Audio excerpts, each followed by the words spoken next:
Hey there, fellow classic comic collectors. As always, I'm Scott Harris King. I'm coming to you live here from the couch of solitude, and we've just hit 800 subscribers, so it's time for the 800 subscriber Ask Me Anything.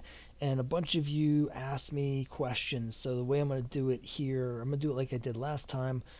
I'm going to answer as many questions as I can, and if we hit the half-hour mark, I'm going to stop the video there, and then I'll do a second one with the rest of the questions. So there are a lot of questions, and I haven't really read through all of the questions yet or thought at all about my answers. So I'm just going to be making this crap up off the top of my head. So you're guaranteed to have the dumbest answers I can think of because I'm putting myself on the spot.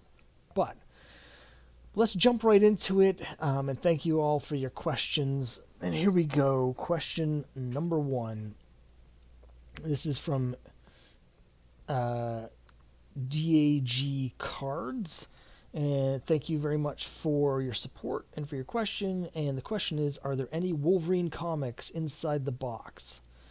Well, it's a mystery box, so I don't want to say, but also I don't really remember what's in the box, but also no. I mean, Wolverine may appear in some of them, but I doubt it. I'm not a fan of Wolverine. And so it's unlikely that I had any comics around with Wolverine in them to give out. Although I will say, if I did somehow end up with comics that had Wolverine in them, they are likely to be things that I would give away because I just don't really care for Wolverine. So it's possible. The box is full of comics, so there's over 50 comics in it. So Wolverine may appear in some of them, but I'm almost certain there's no issues of Wolverine because I don't really care for the character, and I particularly don't care for his solo comics because I have read some of them and I didn't like any of them. So everyone's got their own taste. There's no wrong way to collect comics. So but yeah, that's the answer. So anyway, thanks for the question. MT Hockey, Mount Hockey. Mount Hockey, thanks again for your support. Question, are you a Ditko or ramita guy?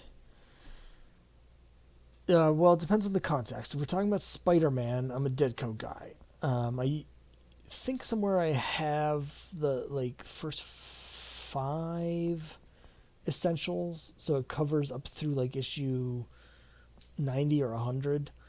And I read through about half of them because I love the Ditko run, but the Ramita run of Spider-Man just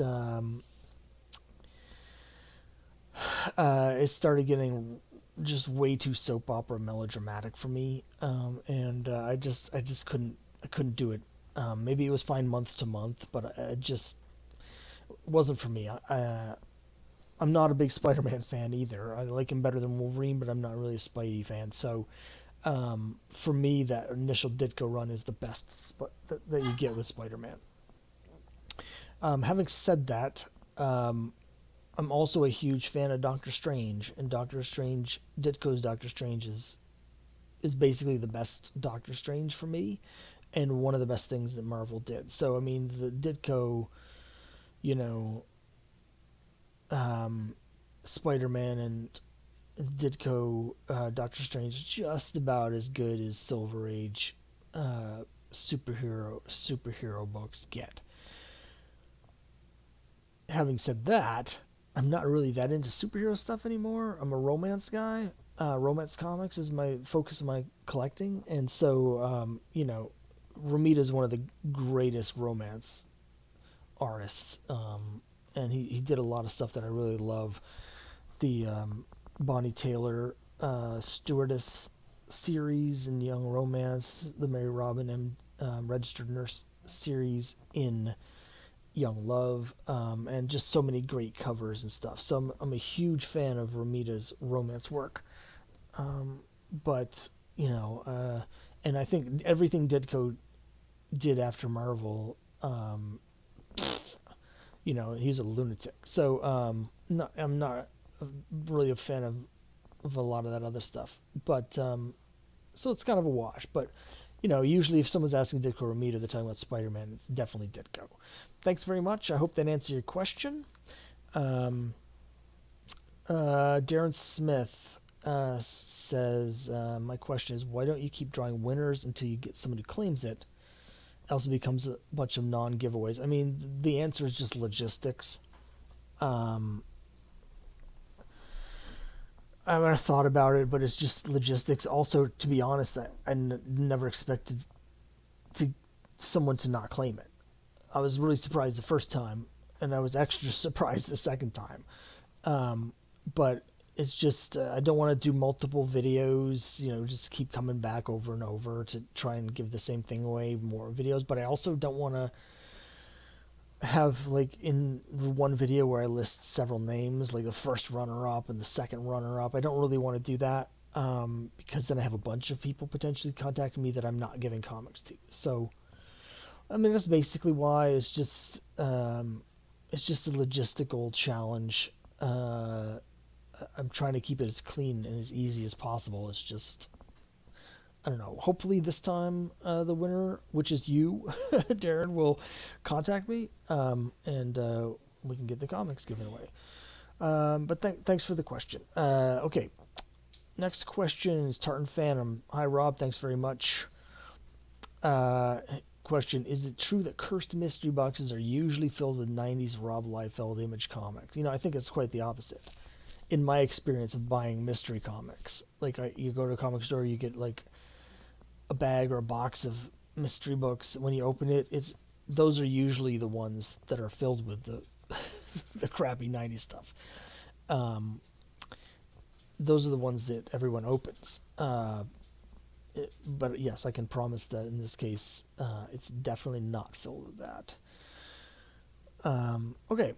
Brad Bazanker. Hi, Brad. Thanks for the question. I appreciate it. We're just motoring right through these here. What was the last comic you bought on a whim that genuinely surprised you? What was it, and why did it surprise you? Well, that's a good question.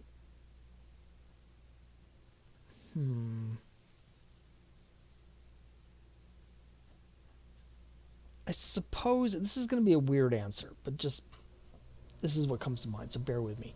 I recently was at a comic convention and going through dollar boxes.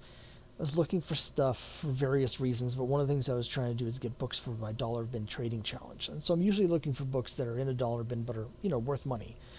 In this case, I one of the books that I bought isn't really worth anything, but I thought it was Iron Man 211, which has the Marvel 25th anniversary frame cover. So my thought process was, I'll get this, and maybe over time, if I find other 25th anniversary covers in dollar bins, I can put a bunch of them together, and then I can have like a lot of these, because those are popular.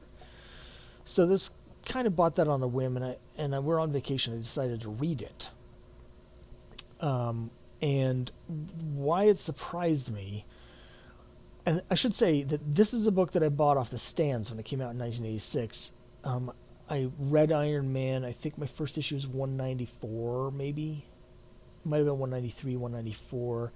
I stopped reading at the beginning of Armor Wars, so I think like 228 or something, I want to say, is about when I quit. In the somewhere in the 220s is when I quit, right? Never been a huge fan of Iron Man, but at the time I was reading everything. I have not read this comic since it came out in 1986, so it's been close to 40 years. But, I remember the series being pretty good. Just wasn't for me, but it was pretty good. So what surprised me was, A, the issue sucked. B, it had almost nothing to do with Iron Man, because it was all about Dominic Fortune.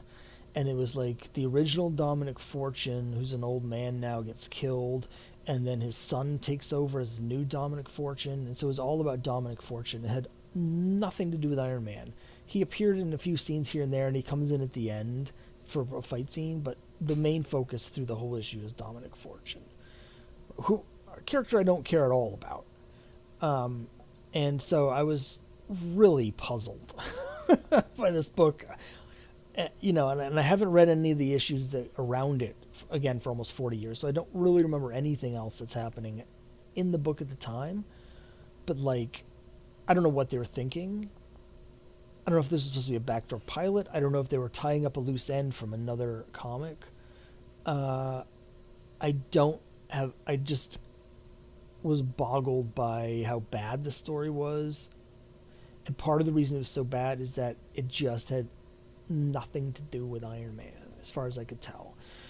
So that's my answer. It was Iron Man 211. Do not recommend, except it does have the cool frame cover. So if you're going to collect the frame covers, then yes, you want to get it. You don't need to read it, though. Thanks for the question. Next question, Las Cruces. Hello, thanks very much for the question and the support. I appreciate it very much. What do you think about variants? How about when they produce lots of variants of the same book? Thanks for sharing. Well, my feelings on variants are complex. It depends on how they're made available and what the book is and what the variants are, and there's a lot of factors for me. I hate what the variant covers have done to the market. I think there's a house of cards. You know, the big two have put so much into the variant market where they have comic stores that are being forced to order 50 or 100 copies of a book that they cannot sell any of them, so they can get that one chase copy, and then they sell that for, you know, enough money to justify the initial cost to like a high-end collector. Because it's just, if that variant market ever collapses, everything collapses. They've put so much onto that, and it's just it's unhealthy. It's like a pyramid scheme. I absolutely hate it. Having said that, you know, I make my own comics. I self-publish stuff through Kickstarter, and variant comics are a big part of the Kickstarter strategies. And as a creator, I love making variant covers because it's just fun. It's fun to have all the, you know, different fun covers. I do a lot of homage covers and stuff like that. It's also very useful because, you know, I'm not doing chase covers. They're all available to the backers, but I do make some of them more rare than others. You know, sometimes I print as few as 25 copies of a variant, so I'll charge more money for those. So it's an important strategy for small people like me. We actually need to have those more expensive versions because we're selling so few copies, right? You know, if I only have 100 people buying the book, there's no way for me to make my money back if they're all just the regular cover price. Like, it's impossible. So the only way, you know, the variant covers is one of the best ways to sort of raise your average pledge level so you can get the money, right? But that's also a bit of a house of cards. There's comics on Kickstarter where they don't even show you what the story is inside. They don't even tell you what the story is about. All they do is they show you like 35 different variant covers, and that drives me crazy. So it's like, it's fun, and I like being able to have all the fun covers. I like being able to give the readers an option of different ones they can pick from. But it's a dangerous where the market has gotten so small that it's become more of a collector's market than a reader's market, and that's just a really dangerous place for comics, for the whole industry and the market. So, you know, I like everything about variants except for the industry's reliance on them, because I think it's just, you know, it's really playing with fire. But that's where we're at the moment. But you know, I really enjoy making them. So, and I like having them in my own collection. So a lot of times I make variant covers for myself just because I think it'll be cool to have. So, you know, it really all just depends on the context. But hopefully that answers your question. So thanks for the question. MRP says, "What's in the box?" That's a mystery box. I can't tell you, but it probably doesn't have Wolverine. No. Serious question. Who is your favorite romance cover artist and your favorite cover by them?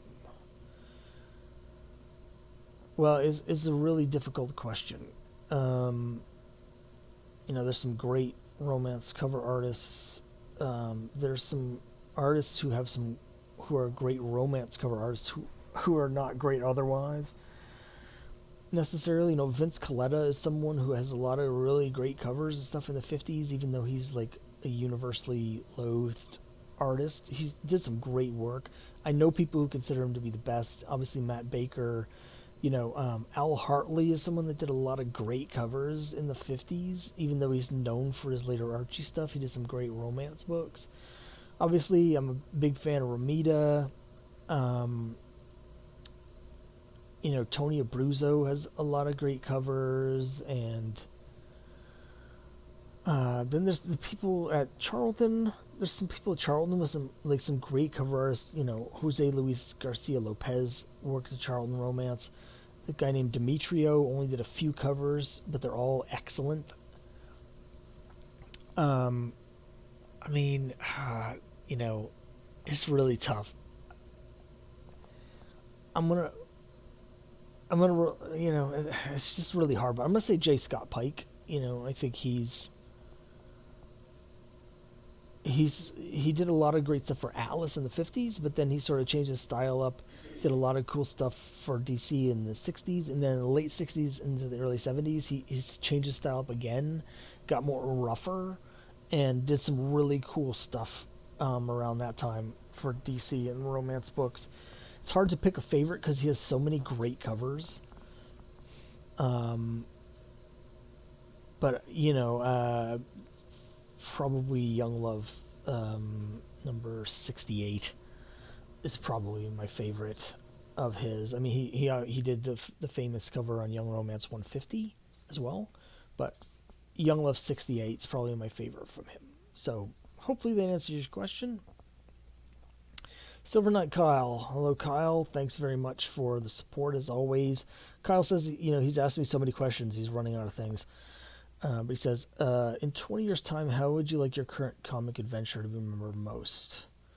Maybe as the beginnings of a by then large comic company, a passion project, a service creative process, a reminder of a pre-dystopian world. That's not how I would prefer it. Um, Hopefully it's still ongoing. In 20 years' time, I will have finished the Crime Busters story that I'm working on, which is 30 issues. Right now, we're working on issue 6. We should have it done, hopefully, in 10 years or less. I may continue that series afterwards. I do have later stories in mind, but this sort of overall arc for Crime Busters is going to end around issue 30. So I'm hoping that is how done and that people really like it. Quest is a series that I have so many different stories involved in mind for that. I can see myself still doing it in 20 years. Um, Hopefully people will. I don't need it to be a large comic company. I would like to get to the point, best case scenario, where I can do it for a living. I'm not close to that now. I'm still losing money, but my hope is someone like Bill Black is kind of where I'm aiming for. He's got a small, dedicated group of fans that read his stuff, and it's enough for him to be able to make a living and keep publishing it. I don't need to be big. I don't need to be famous. I don't need to be even that popular. But hopefully I'll have people that are continuing to enjoy the stories, and the people that do read the stories hopefully will become fans. I'm hoping that if my comics, creation, my company, my stuff is known for anything, it's just that it's good stories. I hope that there's a reputation for putting out good comics, comics with good stories. So the size isn't that important. whether it's, whether I'm still putting it out or have stopped or however many issues I have put out by then. It's just that if the people, I just want the people that have read them to have thought that, that they were worth it, that they were worth the time reading it, and that they liked the stories. That's all I really want. Thanks, Kyle, for the question. I appreciate it. Next up, Michael Smith. Congratulations on the milestone. What's your most expensive comic? Expensive, huh? Well, expensive is different than valuable, I would say. The one that I paid the most for is Albedo #2, the first appearance of Usagi Yojimbo. That may also be my most valuable comic. It's a little hard to say. That's a CGC or restored 8.5. I also have an Avengers #1 CGC 3.0.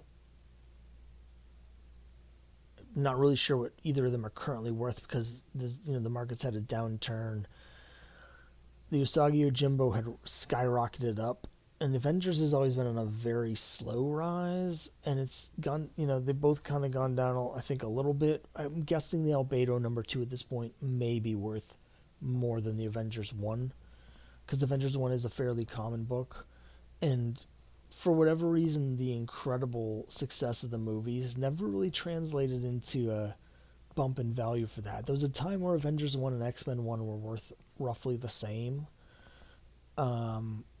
And, now X-Men 1 is worth, 4 or 5 times as much as Avengers 1. So it's just lagged behind for whatever reason. So I'm guessing that Albedo #2 is probably more valuable. Those two books are worth a lot more than anything else I have. So it's one or the other. Anyway, thanks for the question. Metarog. Roger, thanks very much for the support. I appreciate it. I know this is the third time that you've put your name in and it didn't come up again. So hopefully one of these times you'll win the mystery box. And of course, there's certain things I keep my eye out for you, just in case I might find something I think you like. But you have so much cool stuff, it's hard to find. But here we go. Here's your question. Which comic character would you like to make a comic about but can't due to not having the rights? What kind of story direction would you like to take them? Interesting question. I mean, there was a time where I really wanted to work for like Marvel or DC. I would, the first thing that comes to mind is Warlord. I love Warlord. I'm doing this new fantasy comic Quest, and Warlord is one of the big inspirations for me. I love the series. I love the fantasy. I would love to do something with Warlord. I'm not sure if there's anything left to say with Warlord, though. Mike Grell kind of really tied it all up, said everything he wanted. Unknown Soldier. I always have really been into sort of the offbeat, quirky sort of characters from the 70s. So it's like, Ghost Rider, Jonah Hex, Warlord, Unknown Soldier, like the Losers, Deathlock. Deathlock's a character that I think is great. But I don't really think about those characters anymore because, I do work a lot with the public domain stuff. And so I'm always kind of keeping, there's so many characters in the public domain that I can use. So what comic character would I like to make a comic book but can't due to not having the rights?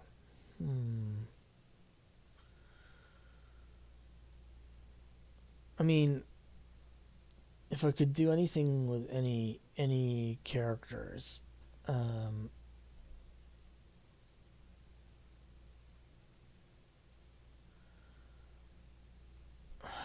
I want to say Avengers, right? Except I just recently read a couple of newer issues of Avengers, and there's no going back, I think. that ship sailed and then was set on fire and then it sunk. And then the world was nuked from orbit. So I think that's done with. So you know what? I'm gonna say Wonder Woman. I'm gonna go with Wonder Woman.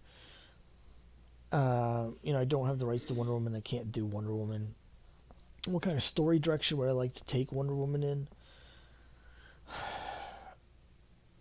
I would try to do something that has almost never been done, and I don't know if I could do it. It would be cool to see a run of Wonder Woman where she's just a straight on superhero run that was good. That's not even my taste for Wonder Woman. All my favorite Wonder Woman stories are not the straight head superhero stuff because I really love the mod era, and there's some really cool stuff where it gets into not even the mythology so much as almost like fantasy. There's a great Sikowski two-parter around issue, I don't know, 183, 184 or something like that, where she goes to find Themyscira because it's gone another dimension, and she ends up having this war. There's like this war with Ares, and it's very sort of epic fantasy in its feel. And that's a direction that I think would be really cool with Wonder Woman. To almost, it's gonna sound weird, but like not so much the Greek mythology, but almost moving into like fantasy territory, like Conan sort of thing with Wonder Woman would be really interesting.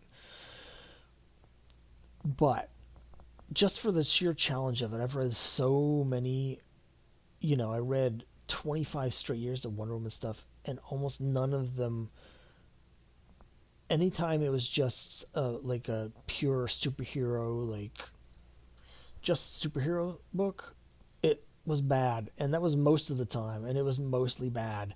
And every time someone tried to do it where it's just Wonder Woman as a superhero fighting supervillains, it just was bad. So I would try and do that. I would be like, let's get her, in the US away from Themyscira, tone down all of the mythology stuff, and it's just Wonder Woman as a superhero. And see if there's any way to do it that works. It might not be possible. But it would really be cool to do like a fantasy stuff story. Anyway. Can't use the character. But there's public domain, characters that can use as a fill-in, stand-in. So we'll see. Anyway, thanks very much, Roger. Hopefully that answered your question. Okay, Myrelis Gomez, thanks for the support. I really appreciate it. If you had to choose between pre-code horror or bronze horror, which would be your choice? Well, I don't like horror in general. Just anything. Books, movies, TV shows. I don't like anything horror. I do have a small collection of horror comics because of the covers, because of the art. And I would have to say Bronze Age. I like bronze horror. I like the studio. I like Bernie Wrightson's art. I like Kaluda's art.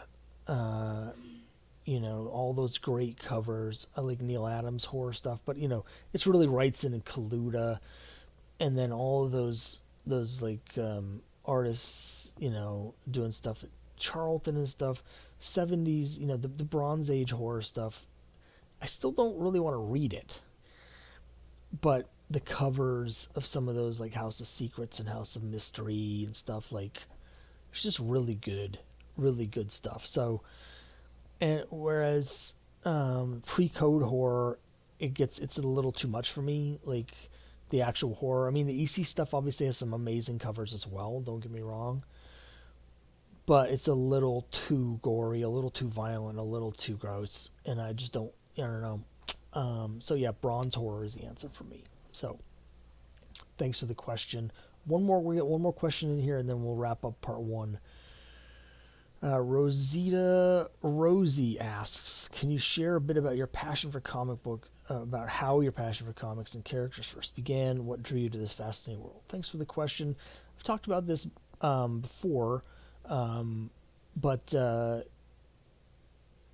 my first comic was Black Hawk 269. I immediately was into comics. I went straight home from buying my first comic and made a checklist. I was like a collector immediately. But there was certain things that came like before that, that sort of led me in that direction. Certain like, Dragon magazine had comics in the back of it, and the Atari mini comics that would come with the cartridges. I would read those, and comic strips. I would read collections of comic strips and stuff. So there's a lot of things that sort of laid the groundwork for me. Just immediately, as soon as I read my first comic book, I was like hooked forever. But there's a lot of things that sort of led me to that. Um, it's hard to sort of put myself in the mindset of what I was feeling and thinking when I was 9 and 10 years old. It's a long time ago now, but there's just something about the form that clicked with me. I was always into stories, readings, telling stories since I was very, very young, and just something about the art and the words together just did it for me. So there's some kind of magic there that I can't really explain. But anyway, I don't know if that answers your question, but hopefully it does.